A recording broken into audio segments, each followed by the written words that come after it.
Alors je suis Yves Camdeborne, je suis né à Pau en 1964. Je suis cuisinier béarnais et je suis pratiquement parisien d'adoption. Ça fait 30 ans que je travaille à Paris, je tiens un hôtel-restaurant avec mon épouse Claudine, ça s'appelle le Relais Saint-Germain. Voilà. On a un lieu où on essaie d'allier plaisir, passion et amour.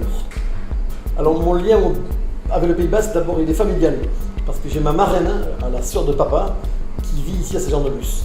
Donc ça m'a permis durant toute mon enfance de venir passer pratiquement un mois et demi l'été à Saint-Jean-de-Luz. Il y a un affectif parce que voilà, c'est une région qui pour moi représente des valeurs qui me sont chères.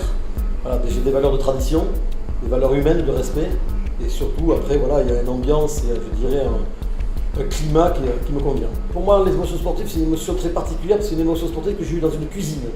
Voilà, j'ai joué à la section paloise en cadet, et avec tous mes copains d'enfance, on est arrivé en finale du championnat de France, ça s'appelle le titre de Goderman. Je n'ai pas pu y aller moi parce que je travaillais, mon patron d'apprentissage n'a pas voulu que j'y aille. Et quand j'ai appris à 22h et quelques que mes copains avaient gagné, moi j'étais dans la cuisine, j'ai eu une émotion énorme, je me rappelle toujours parce que j'avais les larmes aux yeux, je pleurais. Alors que j'étais dans la cuisine, je n'étais même pas venu au Parc des Princes, je n'étais même pas monté à Paris. Et c'est l'émotion qui m'a le plus marqué pour le sport. J'étais très fier de mes amis. J'ai une émotion gastronomique en plus qui est très particulière entre guillemets. Quand je suis parti à Paris, donc je suis monté à Paris moi en 82 ou 3, je ne me rappelle pas. Et donc ma marraine, qui savait que j'avais pas le moral parce que c'était compliqué, je me suis retrouvé tout seul à Paris dans une chambre de bonne, m'a envoyé tous les 15 jours une boîte en fer.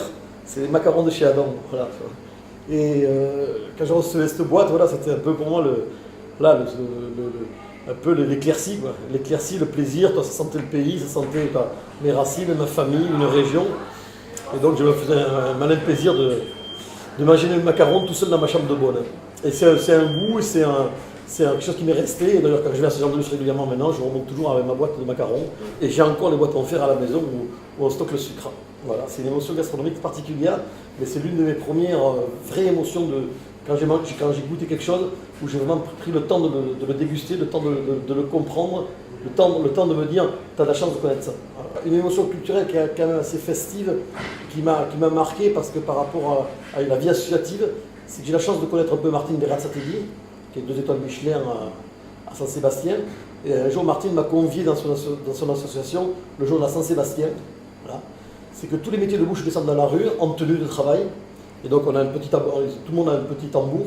Voilà, et donc pendant toute la journée on défile dans la ville au son des rythmes, au son de la musique. Et l'histoire elle est belle, c'est ça qu'elle me tient à cœur, c'est Napoléon qui était venu donc, avec la France donc, en guerre contre l'Espagne, donc était prêt à raser Saint-Sébastien, les Espagnols étaient au bout du rouleau, ils n'en pouvaient plus.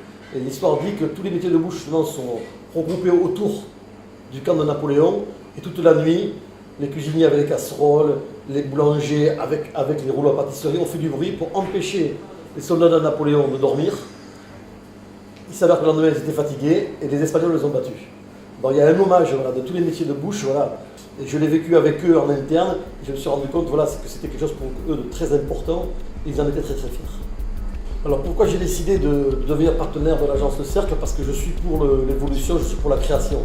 Et quand il y a des jeunes qui ont une idée, qui y croient, comme moi j'ai eu une idée en 92, j'y ai cru, il y a peu de gens qui m'ont soutenu. Alors quand je sens qu'il y a quelque chose, que je sens que c'est intelligent, que c'est pertinent, et je pense quand même notre devoir un peu voilà, de savoir tendre la main, parce que quand on l'a tendue, il ne faut jamais oublier qu'il faut la retendre aux autres. Je pense que c'est important. Tu vois, par rapport à toutes ces valeurs, je pense que je pourrais toutes les prendre. Mais celle qui me caractérise le plus, voilà, celle que je respecte le plus, c'est le respect. Voilà, parce que pour moi, le respect, c'est le respect du passé, c'est le respect de la famille, le respect des gens, le respect des amis, et surtout le respect de mon métier. Voilà. Je pense que c'est le mot qui a la plus grande valeur pour moi, c'est le respect.